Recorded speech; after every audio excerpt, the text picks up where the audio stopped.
ایک بچے نے کویسچن کیا کہ جو کہا جاتا ہے کہ جو قرآن پڑھ کر بھول گیا وہ بروز قیامت اندھا اٹھایا جائے گا، تو کیا اگر ایک آیت بھی ہم پڑھ کر بھول گئے تو کیا اس کا ویسے ہی عذاب ہوگا جیسے پورا قرآن کو پڑھ کے بھولنے کا ہوتا ہے؟ دیکھیں، اس میں ایک اچھی طرح بات یاد رکھیے کہ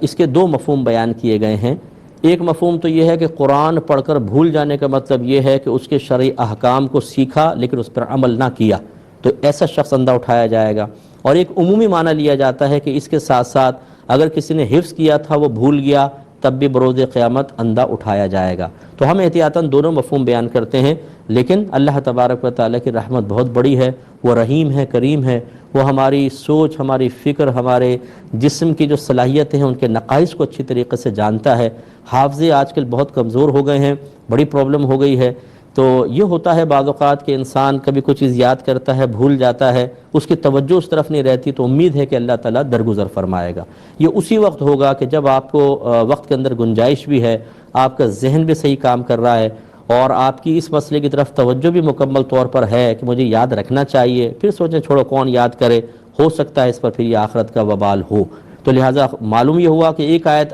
پڑھ کر بھول گئے اور وہ بعد میں یاد نہیں رہی، اللہ کی رحمت سے امید ہے کہ ایسا نہیں ہوگا کہ جیسے پورا قرآن پڑھ کے انسان یاد کرنا چھوڑ دے اور بھول جائے تو ایک آیت پر بھی اتنا شدید اللہ تعالیٰ عذاب فرمائے۔ اس کی رحمت جو ہم دلائل شرعیہ دیکھتے ہیں نا، اس کی روشنی میں ہم فیصلے کر سکتے ہیں کہ ایسا انشاءاللہ نہیں ہوگا، اگرچہ جان بوجھ کے ایسا نہیں کرنا چاہیے۔